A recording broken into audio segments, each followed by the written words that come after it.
Welcome, everybody, and Happy New Year.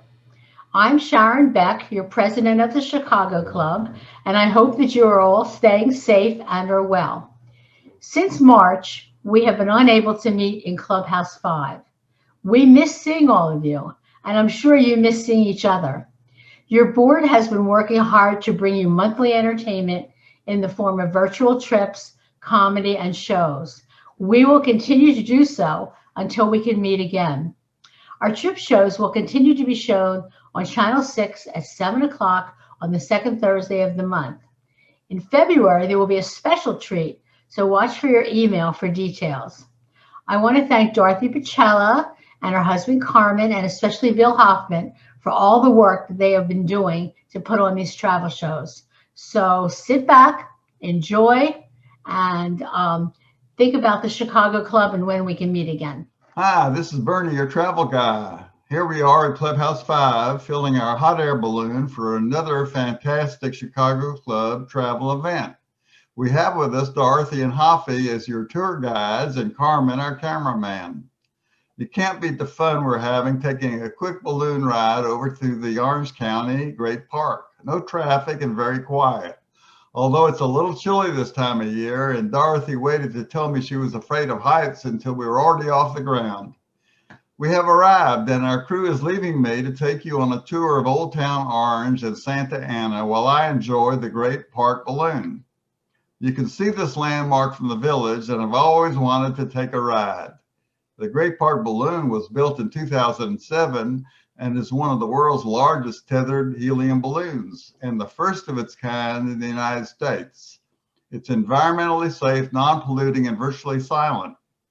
Standing at 118 feet tall with a volume of 210,000 cubic feet, the balloon can hold up to 30 passengers and fly at an altitude of up to 400 feet.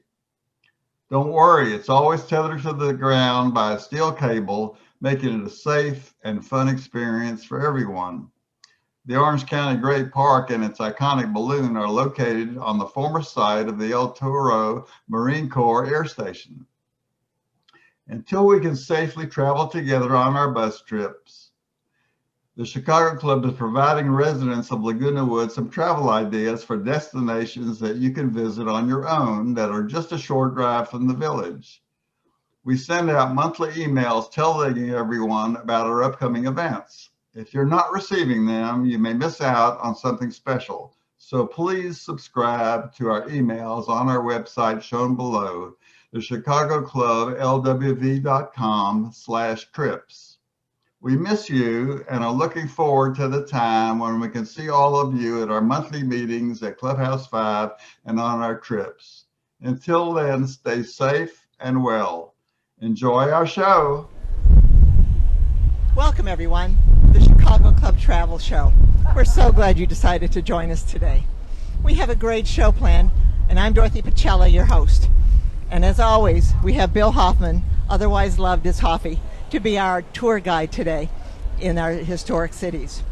Today's program is going to be great because we've decided to go visit the historic cities of Orange and Santa Ana. And believe it or not, once again, we're only 20 minutes from the village.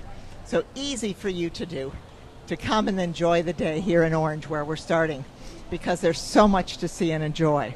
Great restaurants, great shopping, and great history tours, as we know. So we encourage you to come visit us, and we enjoy sharing these different places with you.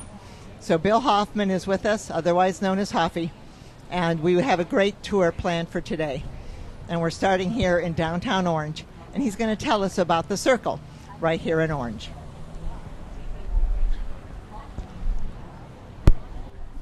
Okay, in 1871, Andrew Glassell and Alfred Chapman, they were two lawyers, bought some land here, and they laid out a grid pattern of streets for a city that they called Richland. Turns out that they couldn't use the name Richland because there was a town that had a post office called Richland.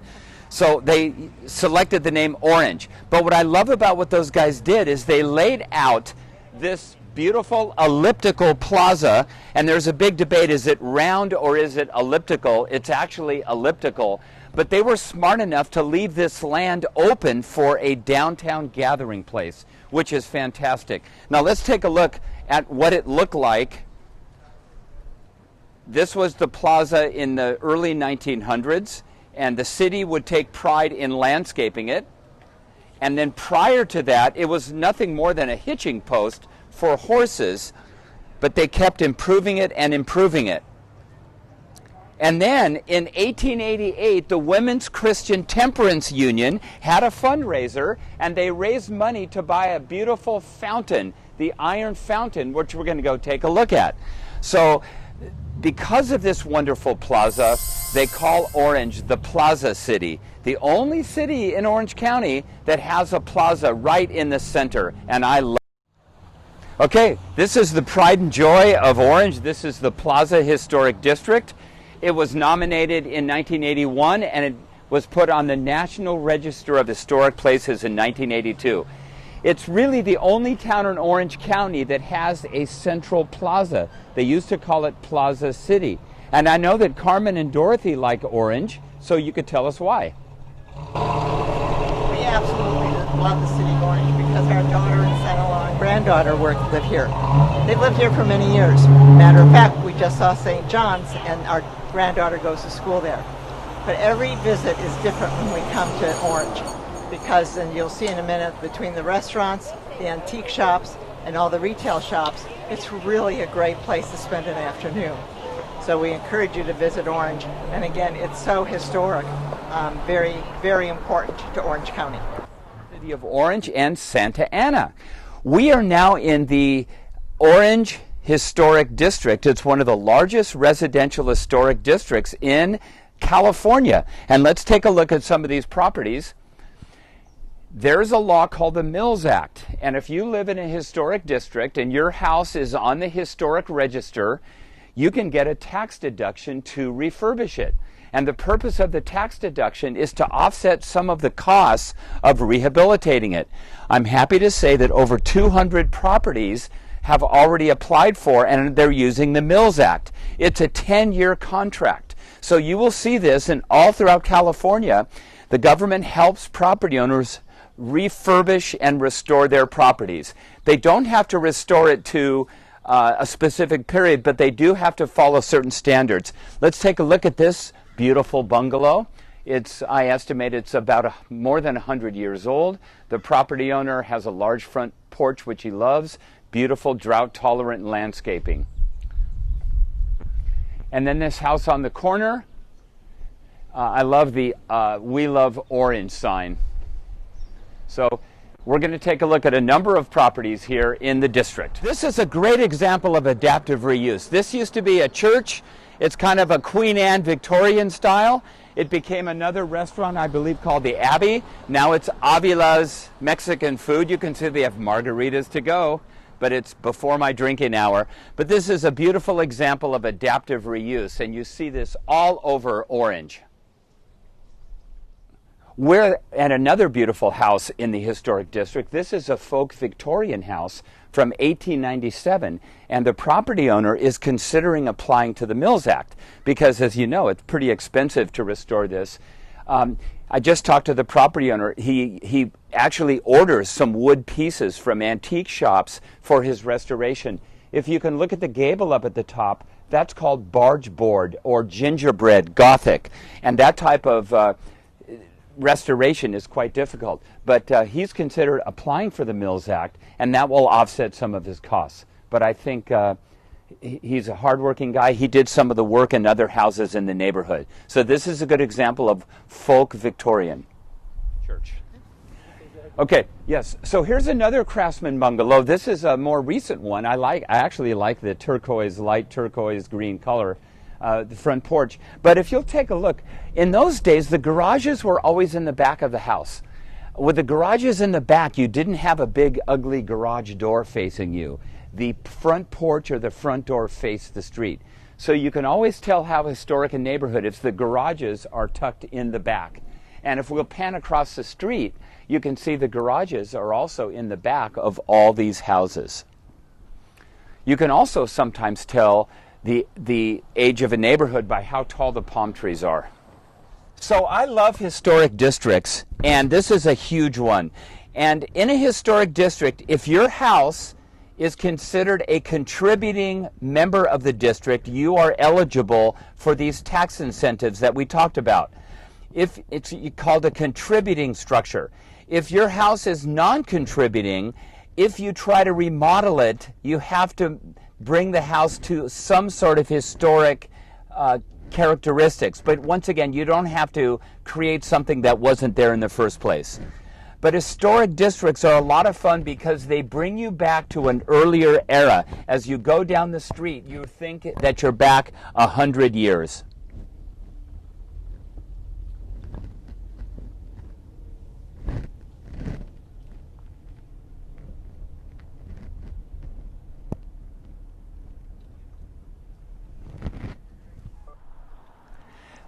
This is one of the most beautiful churches in Orange County. This is St. John's Lutheran Church. It was built in 1914. It has two towers. One is 115 feet tall. The other one is 85 feet tall. Now, of course, what makes it Gothic architecture are the pointed arches. You can see them throughout. Romanesque, remember, has a rounded window. We're going to see the courthouse is Romanesque revival. You can also see some buttresses on the side, and there's a rose window. This church was built by German immigrants, and it has a capacity of 1,000 people. Now, it's a simplified version of a famous cathedral in France called the Chartres Cathedral. So let's take a look at Chartres in France compared to St. John's Lutheran. It's not meant to be a perfect imitation, but the inspiration for St. John's Lutheran Church was this famous cathedral, one of the most famous Gothic cathedrals in Europe. The Gothic period was after Romanesque style. We are now at the Sunkissed Building. It was built in 1922, and as you know, oranges made Orange famous. They tried barley and all sorts of other crops, grapes, but oranges did the best. And when the railroads came in, there was a good way to ship the oranges. Now you can see the Sunkissed sign. Sunkissed was a consortium of growers, not a particular type of lemon or orange. And this is where the Fruit Growers Association had their offices until the late 20th century. And I love the citrus labels, the orange crate labels that you can see. Now this building is pretty neat. It's an Italian-style building. You can see the projecting cornice, and then on the side of the building, can you see those look like white bricks? Those are called coins. Q-U-O-I-N-S, a good Scrabble word. And this symmetrical, tallish building is typical of Italian Renaissance architecture. So this is the elegant Orange County Fruit Exchange building. Love this building. Okay, we are now on Glasell Street, approaching the plaza. This is beautiful downtown Orange. This building right here, the antique station, used to be an Alpha Beta supermarket. You guys remember Alpha Beta? And Alpha Beta is the Greek letters, and everything was alphabetized. All the merchandise was alphabetized A through Z. So as we cruise the street, I want you to notice something wonderful. Any town that was built before 1920, there's no parking lots because there was no cars to park. So you have a wonderful pedestrian environment. And the stores come all the way to the street, and the street windows, the storefront windows, are your advertising. So this to me is Orange County's greatest downtown. It's lively, people love it. With the COVID, of course, people are having to eat outside, but they're absolutely loving it. And we're approaching the Central Plaza. So once again, this is a pedestrian-friendly city, which is very unusual for Orange County because, let's face it, Orange County is a suburban county. It grew mostly after 1950, and they built cities pretty much nice homes, and the downtowns were built for cars, not people. Now, you're in it. But this is just such a gorgeous. Notice how the buildings frame the street. This is a beautiful example of public space. And people who come here just love to walk around. This is one of Orange County's only pedestrian-style cities. And there's a ton of antique shops. And if you like antiques, this is a great place to go. On the corner, we have Blaze Pizza. It used to be, back before 1900, it used to be a pharmacy, but you can see the brown and white detailing. What style is that? That's Art Deco, because Art Deco was very popular in the 1920s and 30s. So you can see the architectural features that they put, the vertical piers and the ornamentation is Art Deco. Now a Starbucks. It used to be a Diedrich's, and before that it was a architect's office. Used to be the Orange Daily News. It was built in 1909, and this building was a news office from 1909 to 1967. One of the longest running newspapers, and it's a fun sort of Baroque design with the finials at the top. It's a nice little decorative building, and now I'm happy that it's been reborn as a Starbucks. What the heck. And we are also close to a wonderful restaurant, Cuban. This is called the Felix Continental Cafe, right here. That's a wonderful restaurant. One of the many fun restaurants. Okay, I love it when historic buildings have plaques. You can see the Armour Building was built in 1888. It anchored the plaza. And what they did is when they restored the building, they left the iron columns, the decorative columns at the top, and you can see the Capitol. That's original from 1888. And then as we come around here, This restaurant was a perfect example of adaptive reuse. This building was reconstructed and redeveloped. It took 2 years, and you might know the name. It's called Earth Cafe. Those of you that frequent Laguna Beach, it's the same Earth Cafe, and they have many restaurants around Orange County and California. Fabulous food, and you can just tell by the crowd right now that I'm not the only one that thinks it's great food. And you can do your outdoor dining, do your takeout, we're compliant, but particularly the way they redid this building, and the inside is phenomenal, particularly when it comes to restoring to its original shape and condition. So we love it, and we encourage you to eat here when you come to visit Old Town Orange. Okay, there's a lot of wonderful restaurants in Orange. Across the street you can see the Biblios Cafe, and it's a Mediterranean wonderful restaurant. Well, it's famous for a reason, because 8 months ago my new son-in-law asked for my daughter's hand at this cafe. He was very nervous and he popped the question, and I'm delighted to have a new son-in-law, and we're going to meet him in Santa Ana because he's a very renowned chef. Okay, here we are at the Orange Post Office, and why it's significant, it was built in 1934 during the Depression. It was part of the Progress Works Administration buildings. And as you know, throughout the United States and also in Orange County, there's many buildings that were built by the PWA, including the Fullerton College and Anaheim High School, many buildings, Newport Harbor High School. And you can see there's the sign, you can see the lamps are vintage Depression era. And then I'd like you to get up close here. This is a close-up of one of the murals at Newport Harbor High School, because the WPA commissioned artists to do beautiful murals, and we're going to visit this in a future show. But another interesting thing about this site is this is the site of a failed hotel. Look at this hotel that was built in 1888. Unfortunately, it was called the Rochester Hotel. Unfortunately, we had a depression in the 1880s, and they had to abandon the hotel project. They tore it down, and eventually it became this post office. So a little Depression era history for you. Okay, we're at an exhibit of the Pacific Electric streetcars. As you know, Henry Huntington built an interurban rail system, light rail, called the Pacific Electric. They were called the red cars. And this is an area where the red car crossed through Orange, and there was a depot here. And here's what the cars look like. That's a rather large one. That was in the Santa Ana area.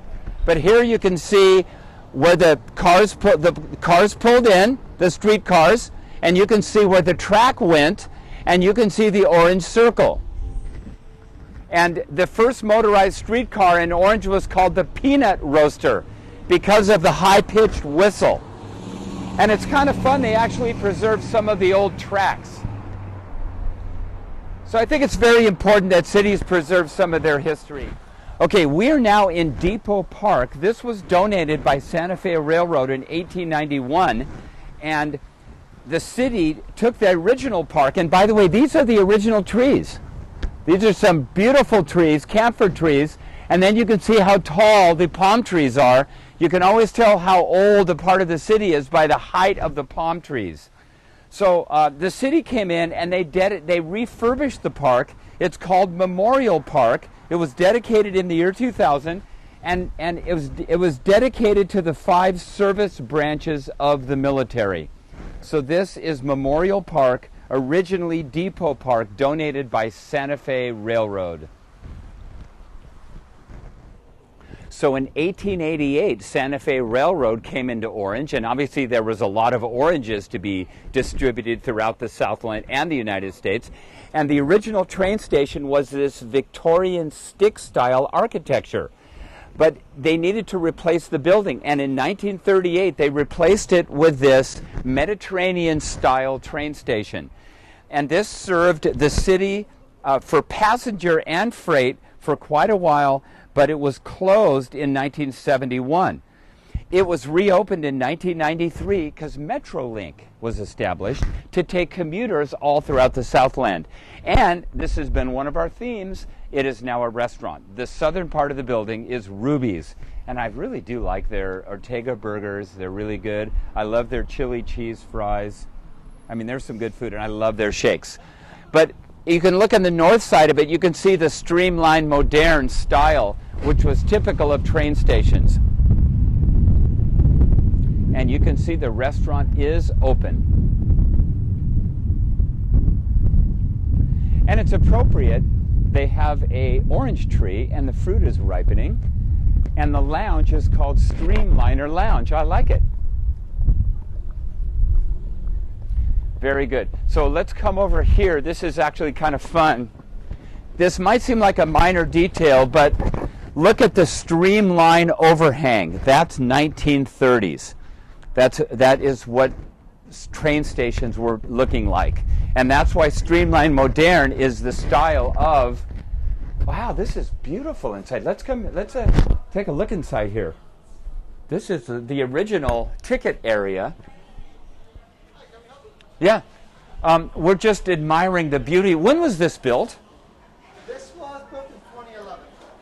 2011. Oh, really? It was made to look historic. So this is not historic. Well, it is part of it, yes. Yeah, part of it. It's beautiful. And this is part of Ruby's. Yes. Oh, this is fantastic. That is great. Look at, could we just go run 10 feet? Sure. Oh, fantastic. Thanks.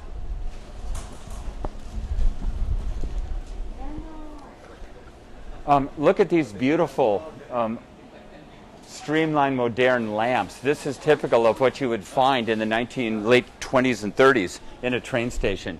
Absolutely beautiful. This is, I forgot how beautiful this is. Oh man, I love this. This is a beautiful rendering of Union Station, the last great train station built in the United States, built in Los Angeles in 1937. It's mission style, and it's got some Art Deco and streamlined modern. It's really 3 styles in one. It's fabulous. This is a beautiful drawing of the orange groves of California with the snow in the background. And I would like to tell you guys, if you can get out to Riverside, to the California State Historic Citrus Park, the oranges are ripening. There's 90 varieties out there, and you can walk through the park, and there's a fruit stand nearby. And we are in the city of Orange. It's nice that those groves still exist.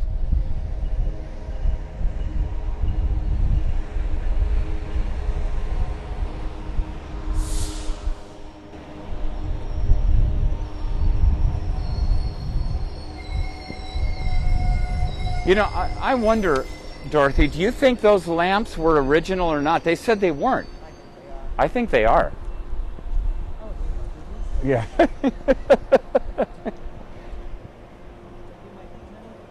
Yeah.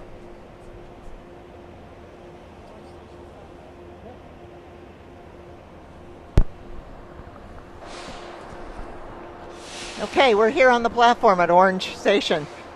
And this is where it all happens. Metrolink train stop here, Amtrak train stop here, and it's a great location. And as you saw with the restaurant, it's easy if you are doing any traveling. My husband and I, Carmen, are fans of Metrolink because the last years of our career, we took Metrolink to our offices. Carmen was in Northridge, and I was in Burbank. And believe it or not, it wasn't close. For me, door to door was still an hour and 40 minutes, even with Metrolink. But I love Metrolink, and it's a great deal. And you can take Metrolink even south as well as north. So I encourage you to even explore taking the train at some point because you'll love it. And the train is gone now. One other thing that's interesting about cities now with the train, many have outlawed the horns honking at intersections. Orange is one, Fullerton's one, Placentia's one. So they don't blow their horns. So as pedestrians and residents in these towns, you've got to pay attention to the lights because it's the only warning you've got that a train is coming. So it's great for residents in terms of quiet, but the responsibility is increased awareness. But we love train stations. Every single one is unique, and we encourage you just to go explore on a Metrolink train. Get on, get off. So this property is owned by Chapman University, and I love the old warehouse here, and you can see the old orange crate packing labels, "Welcome to Old Town Orange." So we're going to go to the Hilbert Museum next, which is a beautiful museum that is run by Chapman University.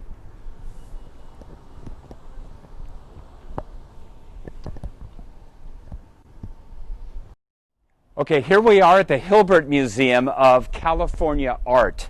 It is all the art was collected and donated by Mr. and Mrs. Hilbert. They're delightful people, and they love California scene painting. This museum is run by Chapman University, and it's free. And it's a beautiful museum. It's not overly large, and the paintings go from about 1910 to present day. And one of the famous artists featured is Millard Sheets. He was a teacher in the Pomona colleges. He also did the famous mosaics in the home savings buildings. So I recommend you come to the Hilbert Museum. It's not overwhelming, and there's lots of pictures of early San Francisco and Los Angeles, and it's a beautiful, beautiful. Here's one of our favorite restaurants, the Filling Station. And guess what? It used to be a filling station. And the food is spectacular. The desserts are a mile high in there, and we just love the food. But it's so charming. It's popular. We're very close to Chapman University, so the kids like to go there. But any day, any time, we highly recommend the Filling Station because it really was. Okay, so this is a Renaissance style, used to be a theater, now it's a Christian church.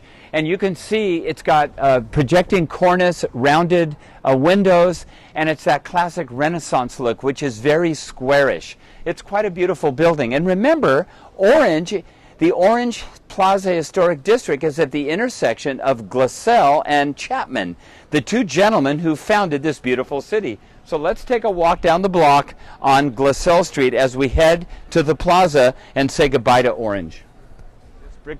This brick building on the right was an irrigation company because obviously irrigating the crops was very, very important. That dates to 1911. And look at all these people outdoors. Outdoor dining during COVID has been the only option since indoor is closed.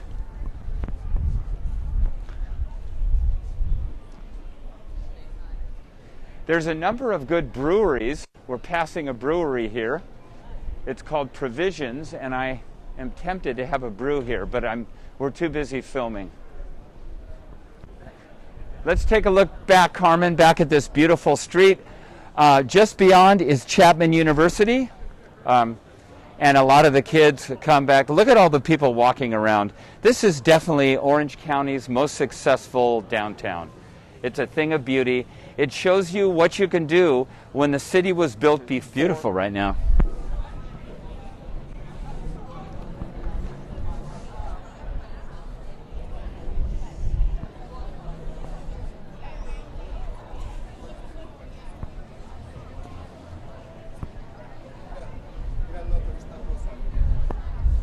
So there you can see the City of Orange street signs. Obviously they have an orange on it, and every city has a different type of street sign. Sometimes in the town center they'll have a different type of sign than in the residential areas, but Orange has a beautiful one.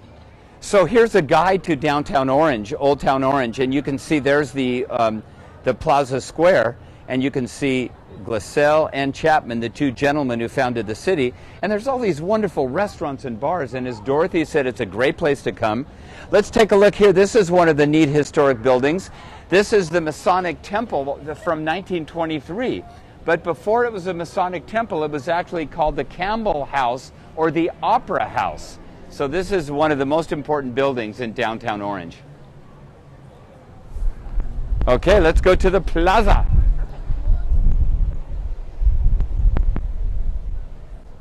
Since 1886, this beautiful bank building, well, actually there was another bank before this, but it's been a bank ever since 1886. They demolished the original bank. In 1927, they built this beautiful classical revival bank building. It's now Wells Fargo. Look at the Corinthian columns and the beautiful bas-relief. And the Corinthian columns have those leaves at the top called acanthus leaves. And those are beautiful columns, and that's a gorgeous bank building. And you know, we're going to walk by the... Maybe it is. Okay, so this is a Watson's Soda Fountain Cafe. This is the historic soda fountain. It's a place where people can gather. It's probably the most famous old-fashioned soda fountain in Orange.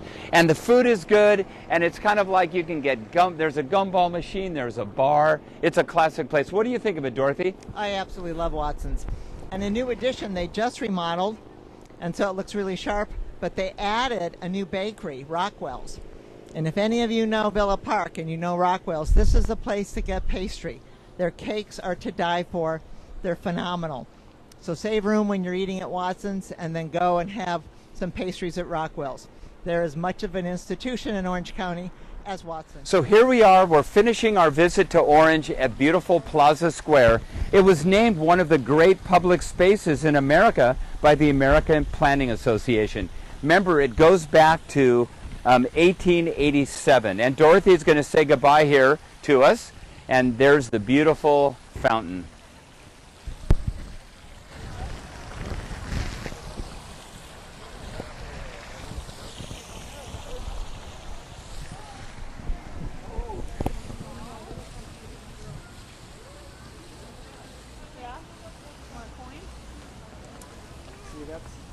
I hope you enjoyed our time today in the city of Orange.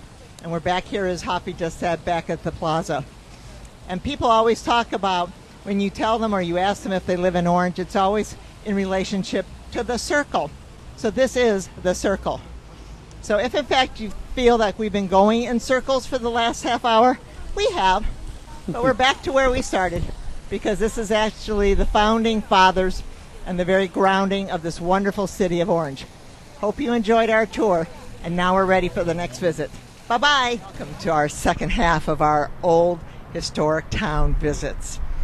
As you might be able to tell, we're in Santa Ana now, and we've been cruising the town, and you're going to see a lot of the highlights of Santa Ana, the absolute historic seat of Orange County. The gorgeous building behind me is one that might look familiar to some of you that have traveled with us on the Chicago Club. So once again, Hoffy's here to give us our history. So here we go. Okay, so this is the old courthouse in Santa Ana. Orange County broke away from LA County in 1889, and there was a competition between Anaheim and Santa Ana as to who would be the county seat, and Santa Ana won. And in 1900, they dedicated this beautiful Romanesque building, and they had a big groundbreaking on July 4th, but there was a terrible tragedy that day. There was a trapeze artist named Emil Markeberg, and he went up 665 feet in a hot air balloon and was hanging from his teeth, spinning around, and sadly the rope broke and he fell to his death. But other than that, the courthouse has been a scene of a lot of dramatic trials, and they've filmed many, many movies here. For example, Catch Me If You Can, Henry Fonda, many famous actors here. So if you come to the courthouse, downstairs is the Orange County Archives, and there's a museum up on the 3rd floor, and on the 2nd floor you can get your marriage licenses. In fact, our daughter got married here June 25th. She got her marriage license. A lot of people dress up to go to the beautiful courthouse. This type of architecture is called Romanesque Revival. It was very popular from 1880 to about 1910. It's characterized by heavy stone. Look at how heavy the stone is, and very short columns. See how short the columns are below the arches. And Romanesque arches are rounded. So this is a classic example of Romanesque Revival. The red sandstone comes from Arizona, and the base marble comes from Temecula. You'll notice that the top of the courthouse looks a little bit newer. That's because they had a terrible earthquake in 1933, and one of the cupolas, the original tower, the cupola, fell. So they put these finials on top later in the 30s. But still, the entire building works beautifully, and it's a pride of Orange County. Okay, on the 3rd floor of this beautiful Romanesque Revival building is the courthouse. They had many famous trials, the most famous of which was 1947. Overell and Gullum were accused of blowing up a yacht which killed their parents. The trial went on for months and months, and they were found not guilty. The courtroom is now restored to its former glory, and it can be used for filming and also tours. So we're going to say goodbye to the beautiful old Santa Ana Courthouse.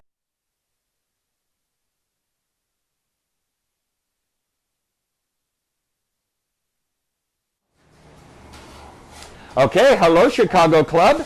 We are now in the Santa Ana portion of our tour, and I know you love tacos. Tacos could be the best food in the world, and Santa Ana has a lot of people who love tacos. And there's nobody better at making tacos than Roberto from El Gordito. Yes, that's right, and his wife also. Yeah, and we'll meet her in just a second. So Roberto catered my daughter's wedding. He also made mole. And I want you to know he's a 3rd-generation taquero, taco man, and Tijuana is probably where the street taco is the best in the world. So I'd like to introduce Roberto and ask him, how long have you been in business here? I've been 5 years and a half. 5 years and a half, and I've been trying to get the real authentic taco, Mexican taco to here in the United States. Because we used to do, before I started doing this, we used to do catering, and we used to see all these people bring the tacos, and they will say, oh, this is a real taco, and we used to taste them, and I said, no. That's not a real taco. I'm from 2 generations before me, and trust me, we have to be very specific how we do the taco. And we used to see that, and the only thing I can see is greased tacos or tortillas that were taste like lemon. And that kind of concerned me, as a taquero, as a 3rd generation. So I said, okay, I talked to my wife about it, and I quit my job, which I used to be a general manager for Baja Fresh back then. I quit, I was there for 7 years, and we went out to the limb, and we got ourselves a contract to get the real tortilla. The tortilla for starters comes from Tijuana. So that I wanted to make as authentic as possible to be there. The tortilla has no preservatives or no kind of stuff. And even the seasonings that it has in there, these recipes passed to me by 2 generations. Wow. None of the food in there is your typical taco. Very good. Why is Tijuana the taco capital of the world, maybe? Me as a taquero, as a 3rd generation taquero, the thing that we were taught, that the reason Tijuana has such a wonderful variation of tacos and make it the capital of Tijuana is because we are a combination of all the states of Mexico. Pretty much everybody that lives in the Republic of Mexico comes to Tijuana and stays there. So it's a combination of cultures, it's not just one guy. And then for a strange reason after that, it turned into a life of its own, you know. Every recipe became original, you know, and Tijuana takes the pride of making sure that the food is authentic. That is great. Well, let's take a look now. Yeah.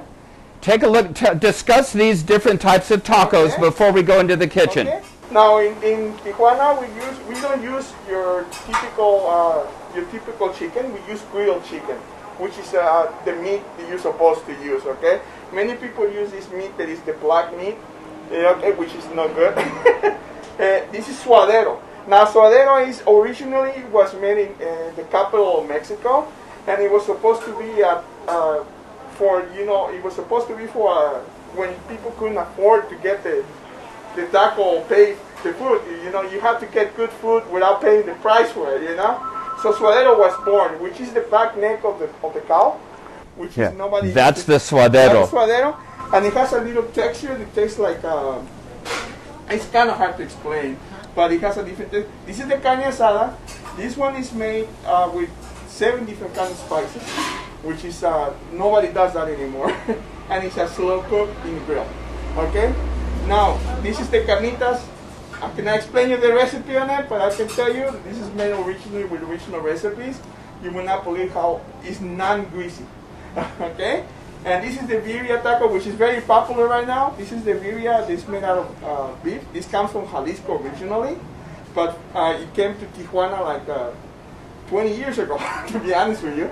And this one is cooked a little bit different from your original birria that comes from Jalisco, but it's cooked with wines and spices and guajillo. And this is our taco, our version of the hard shell taco. Yeah, by the way, I grew up on the hard shell taco. When I was a kid, nobody had understood soft tacos.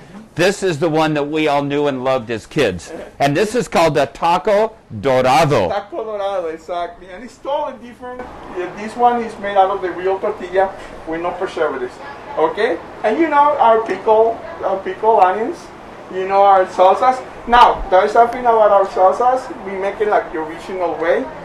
Nobody does that anymore. We actually put a plant to it. It's called el pasote. Okay, and that gives it a different texture, and it makes all the flavors combined together. Yeah. Okay. Awesome. So let's go back into the kitchen to see how they actually do them. Yeah. We only have a couple more minutes. Okay. So we're getting expert on tacos. Okay. Now, this is the tortilla that we bring from Tijuana. Okay, they bring them to me at least twice a week, so that way it's always fresh. Okay, and we grab our tortilla. What do you think? And now, there is an old saying that they say that water is life. This is what we use. Water, okay? And the only reason that we use water, okay, I'm going to make you a taco made out of adobada. This is our adobada. This is... Okay? As you can see, we pre-cook it every day.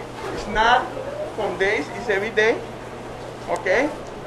And how do we heat it up? So it has no grease to it and it brings out the flavor? Water. It makes... This is great. It makes it look He's a natural. third generation. You can see already steaming up the flavors out. Okay? Okay. And you see the tortilla, how we put it in there? You can see already the steam coming out. Okay.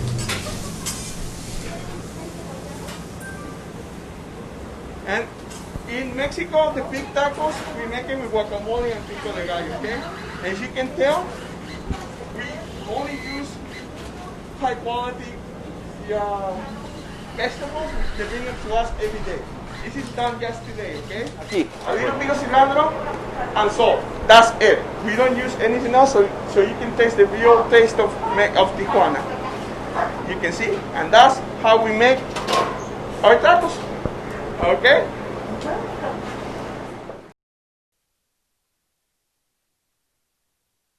4th Street, this is the 4th Street Market, which is a food hall like the one in Riverside that we visited, or the Anaheim Packing House that we've been on a tour. They've actually built some apartments up above. I think there's about 30 apartments that are going to be up above. So this is truly mixed use. And I love the dining deck here. I've done a wine tasting tour here.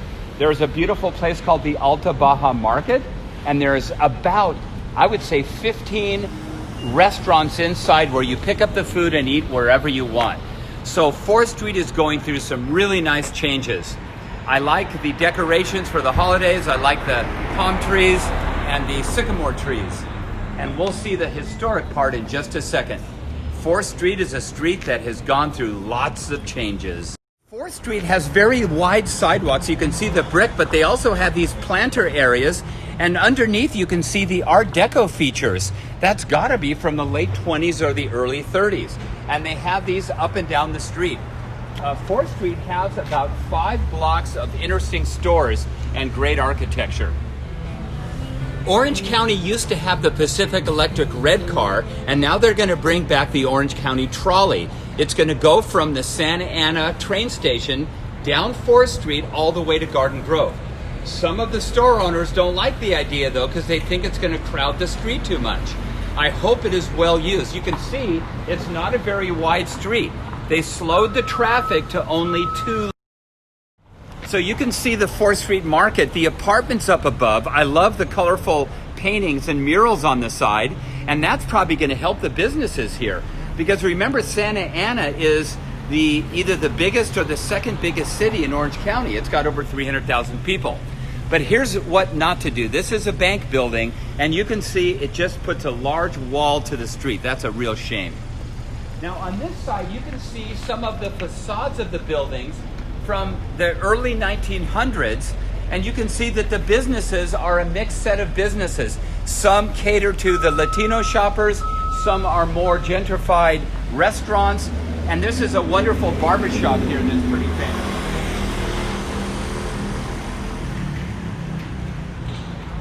This is so cool. Good. Are you the famous barbershop on 4th Street? This is super cool. I'm gonna come and get my hair cut. Will you cut it? Okay, as you know, Orange County has 2 really big towns, Anaheim and Santa Ana. They're both over 300,000 people. Santa Ana did not tear down their downtown. They still have 183 buildings that are historic landmarks. They have 2 historic districts and all these other buildings. Now, if you can take a look, historically, this was 4th Street in the 1940s. And now you can see these buildings have been preserved. You can see the Spurgeon building from 1913 with the beautiful clock tower. And you can see this Beaux-Arts bank building on the corner. Now, 4th Street has gone through a lot of changes. From 1890 to about 1960, it was a bustling downtown street, a little bit bustling like it is now. But guess what happened in 1965 or so? They opened up the first shopping mall. And when they opened up the shopping mall, it hurt all the businesses. And 4th Street went into decline. However, the city has spent lots of money redeveloping it. It's gone through several eras of reinvestment. And 4th Street is being reborn, just like we saw at the 4th Street Market. It's got great bones. Anaheim tore down their downtown. They had all these nice historic buildings, and now, no offense, nobody goes to Anaheim because there's no downtown. This, in my opinion, is truly Orange County's big city historic downtown. I have great hopes for it. Okay. This is a great street because the stores come all the way to the sidewalk and there's lots of windows. There's no big parking lots to ruin the flow. That's what makes 4th Street so great. Any downtown that was built before 1930 generally has really good public space.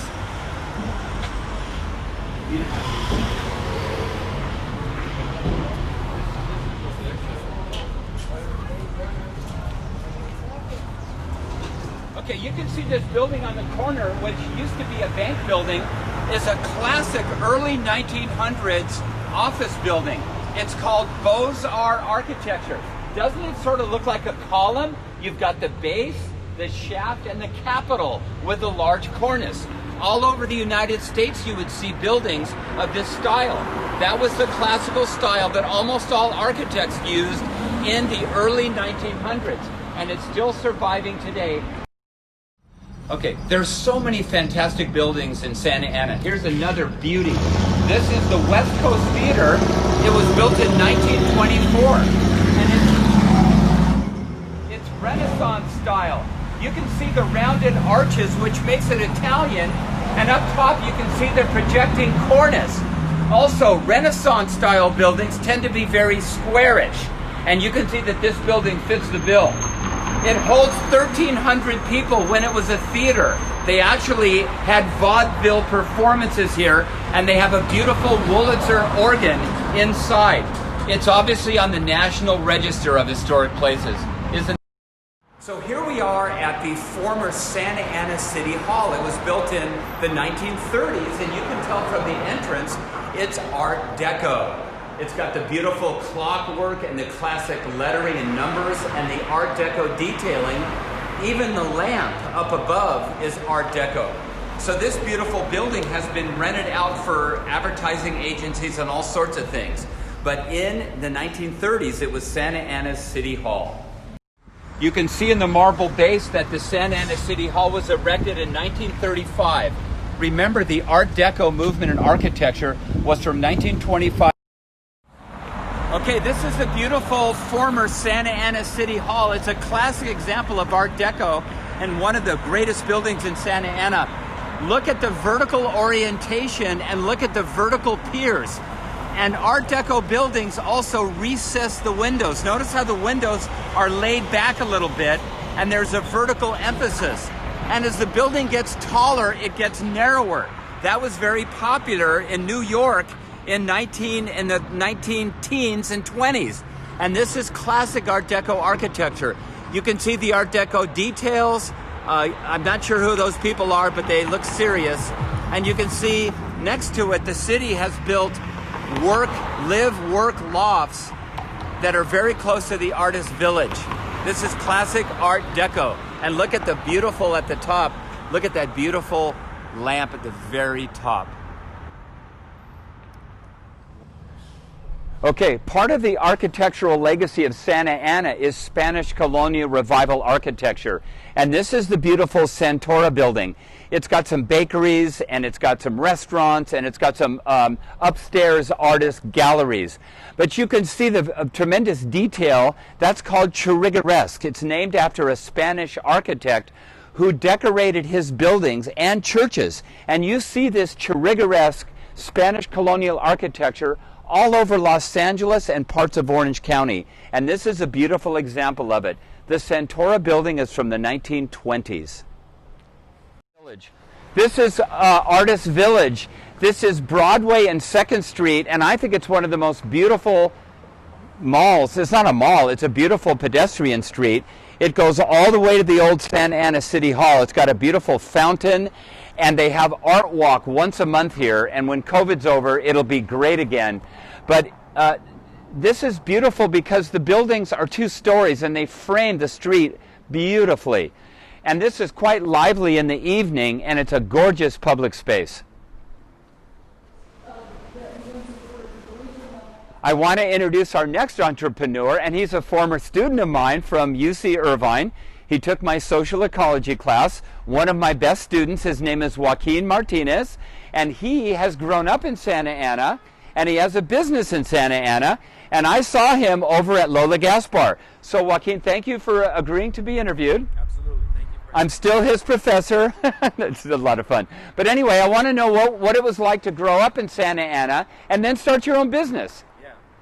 A lot different back then here. I grew up not too far away, a few blocks away on Civic Center in Flowery. So it was a lot different. It was not many restaurants here, not many people coming from other cities to frequent these places. So growing up, nobody really came down to Santa Ana, downtown Santa Ana, unless you had business down here.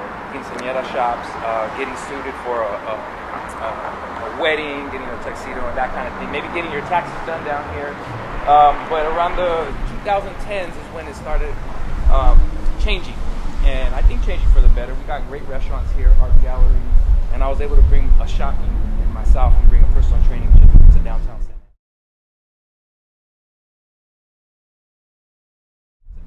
Ana. Yeah. So the changes have been positive. There's more restaurants. We noticed that on 4th Street, didn't we, Dorothy?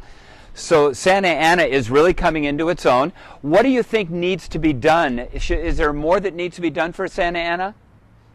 Yeah, there's always more that could be done for any place, you know, getting a strong footing. But I guess just more people coming down here and enjoying the nightlife, enjoying the drinks. I know it's a different time now that we're in a pandemic, so nobody's really coming out. But I have a feeling that once we're all ready to come out again, it's going to boom. And we're going to have people just frequent these places. So maybe some of the strict restrictions that we used to have, like no drinking in the promenade or on the street, maybe that changes. Maybe we have new rules like maybe New Orleans does, right? Where you can just walk down French Quarter and have a drink and bar hop. You know, I'm sure there's other cities in the U.S. that do that. It's not just New Orleans, but maybe we have that kind of vibe. Maybe we have live music on every restaurant, and maybe we have live music on every corner. Yeah. And speaking of live music, Joaquin has his own band. Could you describe your band? Yeah, I've been playing music for a long time, and I do a couple of different things. I have a jazz quartet. I do a lot of salsa music too, salsa and cumbia. Now, what is cumbia? Cumbia is a music that comes from Colombia. It's like a rhythm that specifically from Colombia that you get. But it kind of blends in with the tropical music of salsa and merengue. Salsa mostly coming from like Cuba and Puerto Rico, Cuba originally, and then you got merengue, which is from the Dominican Republic. Nice. Cumbia comes from Colombia. How hard was it to start your own business, and why did you choose a fitness center? Well, I've always been into fitness. I've loved it since I was a kid. I was a very hyperactive kid with ADHD, so my parents made sure I was always in sports. So at the age of 16 and 17, I wanted a gym membership to go play basketball and to play racquetball, so I got one. And from then it took off. And it wasn't until I turned 30 where I realized that I was doing the wrong thing in my life, in my career. I was doing nonprofit, working for a nonprofit company, which was great. It felt good, but I wasn't healthy. It was a lot of stress taking home, doing things I shouldn't have, right? So at 30 years old, I changed my career path to personal training and haven't looked back since. And then I've just been placing goals in front of myself. Goal one was to own my own personal training gym. And I did that 4 years after I started.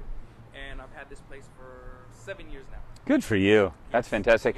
Yeah, I have. That's awesome. I'm so proud of my former student. I taught him a little bit about cities, but I taught him nothing about starting a business. Entrepreneurship. But anyway, my last question is: we went to downtown Orange. That's a cool downtown. Yeah. Santa Ana has got more historic buildings and it's much bigger. What happened to Anaheim? Why don't people hang out in Anaheim? That's a good question. I don't know. Did they tear down their downtown? I think. Yeah, something like that. I played some gigs there in downtown Anaheim years ago, before I even became a trainer. Yeah. But there really wasn't much of a nightlife other than places closer to Disneyland, maybe. Yeah. The downtown was, I don't know, it wasn't that connected. I think they didn't preserve the historic buildings and these beautiful public spaces. So Santa Ana has the right kind of environment. So that's awesome. Oh, yeah. Thank you so much, Joaquin. What a pleasure. Yeah. All right. Okay, I'd like to introduce Jefferson Van Beek. He is a jack of all trades at Lola Gaspar. Lola Gaspar is considered one of the best restaurants in Santa Ana. We're right here in Artist Village. I've had the pleasure of knowing Jefferson for, I'd say 2 or 3 years, and he actually was witness for our daughter and Luisa's wedding.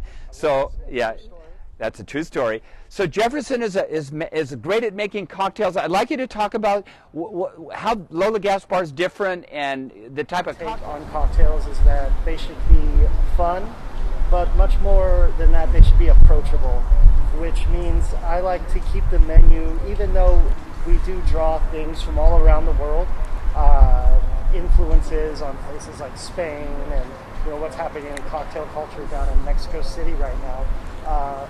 Most of all, we want to make sure that when you come in, you're not going to get lost in it and feel silly, because I hate going somewhere and feeling like I have no idea what's on a menu.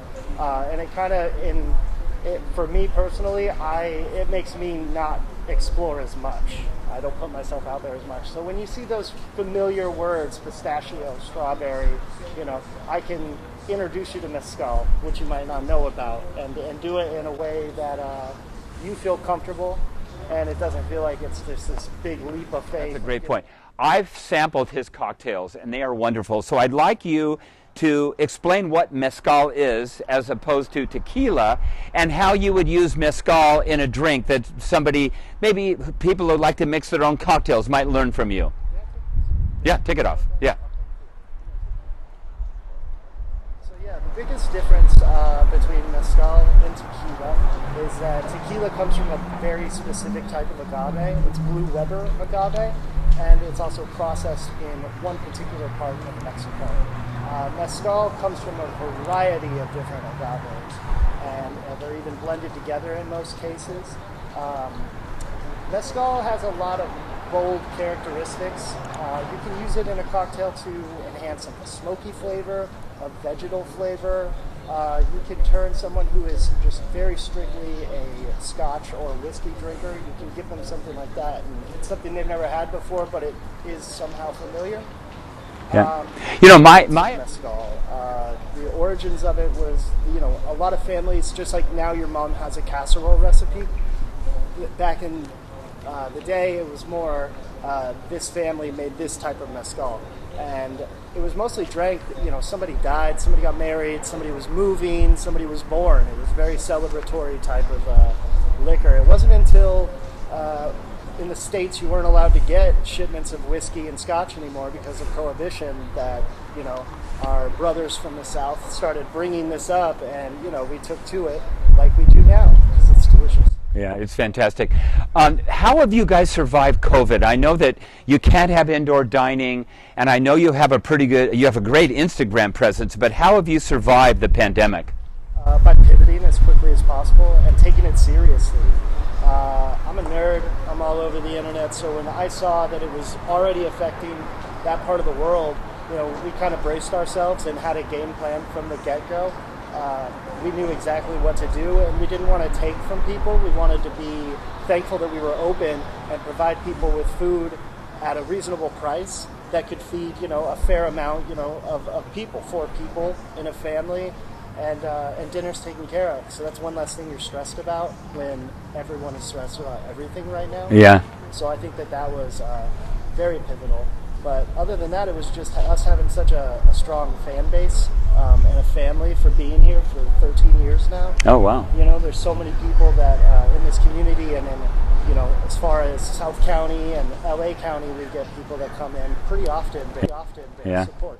And it's such a beautiful setting. And your personality and skills with cocktails and just your overall hospitality feeling really helps the restaurant. So. I do what I can. I go out a lot, and so unfortunately I have a lot of bad experiences. But fortunately, I can take from those experiences and be like, I never want to be that person, because a lot of us in the industry, we go out several times a week. So going out to us is not a big deal. A lot of us don't have kids. We don't have, we have very few things we have to worry about besides where we want to go out if we want to live that lifestyle.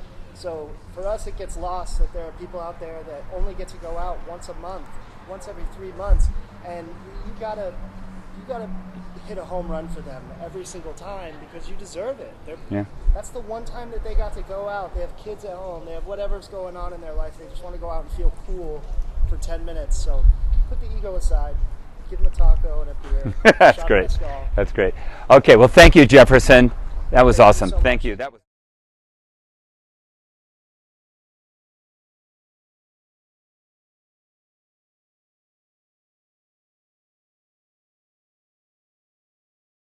Okay, I want to introduce my son-in-law, Luis Perez. He married our daughter on June 25th at the Santa Ana Courthouse. They couldn't wait. They're madly in love, and I'm so happy to have Luis as a son-in-law. I call him mi hijito, my little son.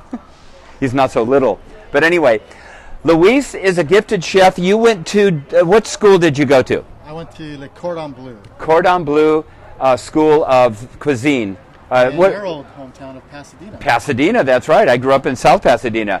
So Luis has been the head chef on part owner of Lola Gaspar, this wonderful restaurant. I want to ask you how you opened it and how it has evolved over time. Well, thanks, Papa. You're welcome. We opened in December of 2008, and it all came from a little outing out in Barcelona, and coming back and seeing the architecture of downtown Santa Ana, not really being familiar with Santa Ana. It was kind of eye-opening. My little brother Eddie actually found the spot, and that's how the initial footprints of this happened. It's evolved a lot throughout the years, the type of food, the vibe, but a couple of things have been mainstays: our love for Barcelona football and food, and lately a lot of love for mezcal and tacos, courtesy of a trip with my wife to Mexico City, where she lived for a good while. Yeah, I'd like to say that our daughter studied in Mexico City, where my grandmother was born, and Luis and Marissa went to Mexico City, and Luis got some new ideas about dishes and cuisine, because Mexico City is really one of the best cities in the world for cuisine. Maybe you could, is there anything on the menu that influenced you from Mexico City? So what was highly, just totally captivating my mind was quecas, which is slang in Mexico City for a quesadilla. So here we know a quesadilla to be made on a flour tortilla. On the streets of Mexico City, they're made with fresh masa, corn masa, which is like a corn dough, hand pressed, put on these big skillets or comales, and it's done on the streets. And the classic one from Mexico City is some kind of cheese. Over there you use queso Oaxaca, which is kind of like a Mexican string cheese. We use the Chihuahua because we find that to be a little more flavorful than the Oaxacan cheese. And then the three other kind of partners of this are just our take of what we think are good quecas. So chorizo frijoles we make in-house. Beef barbacoa, it's like a braised short rib that we cook for about 5 hours. This one's Marissa's favorite, the vegan mushroom chorizo. We do mushrooms and we prepare them like a pork chorizo, completely vegan, with potatoes that we confit, which means we cook them in fat, olive oil in this case, and guacamole and pico de gallo. So this one's, for lack of a better term, hardcore Mexico City right here. Yeah. The Orange County Register has done a number of reviews of Lola Gaspar, and they've been highly complimentary. They described your food as lusty pub grub. But I think that's nice, but I also think you experiment with flavors that are very unusual. You've got to come here. The food is fantastic. By the way, Luis and Lola Gaspar won my taco tour competition. Remember, we started at El Gordito, which are great tacos. But Luis won it with a vegan, was it? It was this one. Yeah. The vegan mushroom chorizo taco. He won the taco competition. So. And I didn't know at that point he was my son-in-law, but I was happy that he won. So can you explain how the pandemic has affected your business and what you had to do to keep in business? So during the first lockdown, we completely made a complete pivot where we were only able to do takeaway and delivery. So we converted the inside into a little Mexican grocery store. And a lot of the local tenants that live across the street in the lofts, they would give us grocery lists, so that was a good source of revenue for us. We also started doing these care packages where the customer gets to pick almost over 1.5 pounds of our taco proteins, and it comes with chips, tortillas, limes, onions, everything that you want to make tacos at home, rice and beans. And that really kind of kept us relevant. And then doing weekend specials where we would do kind of like a higher end protein, like a whole chicken, lamb ribs, beef briskets. Wow, we did a lot of things during that first shutdown. I know. By the way, I've done a wine and tapas tour, and we did wine tasting on 4th Street at the 4th Street Market. Then we came to Lola Gaspar, and Luis made these delicious tapas. So if you want to come and taste tapas, there's no better place. Luis is a fantastic chef, and I want to thank you so much. Okay. Buildings that were built in the 1920s are called period revival because architects brought back styles from France, from the Netherlands, from England, from Spain, and these are called period revival homes. Here's a neoclassical. Look at those very large Corinthian columns. Very dramatic. This is an interesting house. This is kind of pseudo-craftsman, almost prairie style in its modern. The eaves project. It's almost Frank Lloyd Wrightian. That's kind of cool. Here's a English colonial house with a beautiful door, and look at those dormer windows. And here's a brick. This is a little bit more formal, almost a Georgian style. Here's a more modern home. This is probably from the 1960s or 70s. I'm not going to classify that one, but this is actually fun. Here is a French style home. Look at the mansard roof. The French were famous for the steeply pitched roofs. That's what makes a house French, the mansard roof. Ooh, here's an English Tudor. You can see the steeply pitched gable with the brickwork. That's definitely Tudor style. Oh, here is a very nice English colonial with a second-story balcony, which adds a nice little touch. Here's a home with 1960s flagstone. Ooh, and this is a dramatic Mediterranean-style home. Do you see the gray stone on both sides? Those are called coins. So I would call this a Mediterranean or Spanish colonial. The one on the right is my friend's. Oh, nice. This one right here? Look at this English Tudor with the Elizabethan windows and the half timbering. That's a gorgeous 1920s building. Here's another Spanish colonial. This is a beautiful, beautiful neighborhood. Here's a more subdued Spanish colonial, gorgeous. And here comes another Tudor style home. And we're going to actually look at another. Oh, look at the fan light above the red door on this colonial style home. And then we have another neoclassical. It's neoclassical because of the portico with the large columns. Very popular in the 1920s. Oh, here's a beautiful Tudor.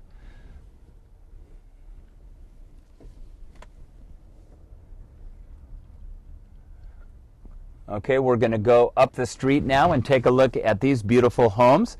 Here's an English style home. Notice the steeply pitched gable over the front door, and the half timbering is actually white. They actually painted it. Here is a Spanish colonial home with a little balcony. The balcony makes it Monterey style. Whoa! Here is a very dramatic, this is Georgian style. Oh, this is fantastic. This is classic East Coast Georgian style. Notice it's very symmetrical. It has a steeply pitched roof. It's big, bold, and symmetrical. And this one has a very large neoclassical portico. Georgian homes were made of brick. Here's another English colonial home. This one does not have a fan light, but it has beautiful shuttered windows. I think I could live in any one of these homes. How about you, Dorothy? Yep. What's your favorite style? The Tudor. You like the Tudor? Yeah, they are gorgeous. Here, speaking of Tudor, There's another that's one. a beautiful Tudor style home. I give this next home high marks because of the awnings. Mm-hmm. The awnings add a little character to the building. Oh, this is something kind of fun. This slightly Georgian style home has a yellow door. And the Georgian architecture had, as I said before, a fan light. And oftentimes, if you go to Dublin or other parts of Ireland, you'll see very colorful Georgian doors. Here's a beautiful Spanish colonial, kind of a ranch style. Look at the second-story balcony, which makes it Monterey style. And I'll give you guys a quiz. What style is this with the steeply pitched roof in front? That is called a mansard, French style. And this concludes our tour of the beautiful Floral Park neighborhood.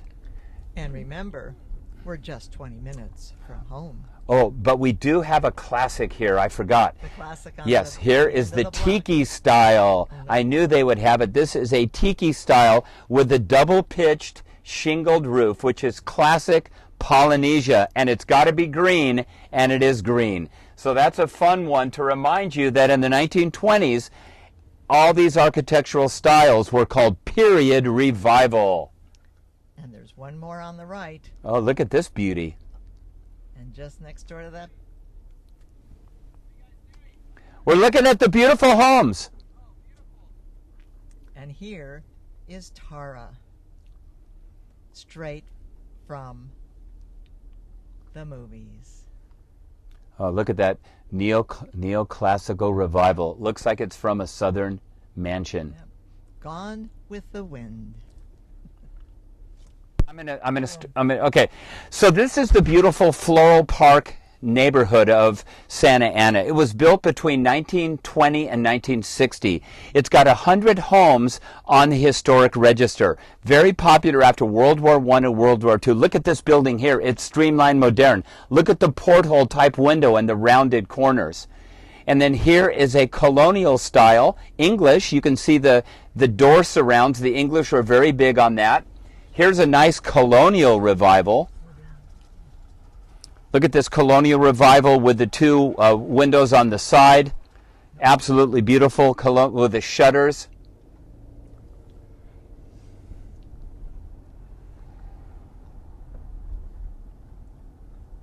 Here's another beautiful colonial. Oh, look at the fan light above the door. This is typical English. The English had a door emphasis. So this is the English portion of Floral Park. Dorothy, what do you think of Floral Park? Absolutely love it. The homes here are historic, and they really and truly add a character to Santa Ana that most people don't know about. It's really considered the premier neighborhood in Santa Ana, and people that have lived here for a very long time, and their homes are absolutely exquisite. These small English cottages, they're almost Shakespearean. This one has slate tiles that are made to look like thatch tiles. But these steeply pitched gables are classically early medieval or English. And there's lots of them, and they're just beautiful here in Floral Park. And we'll see, there's a very nice stretch of them coming up here. Look at this beautiful yellow one here on the right. Yeah, these are just gorgeous. And there's a happy property owner. Here's some more of the steeply pitched. I'm going to call this Tudor Street because of all the beautiful Tudor medieval English architecture. Okay.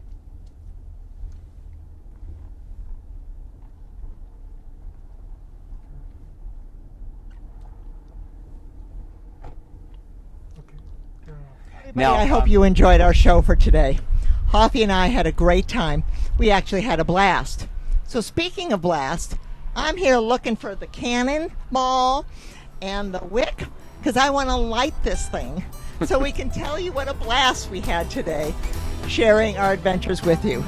Be well, stay safe, and we'll see you again soon. Bye-bye.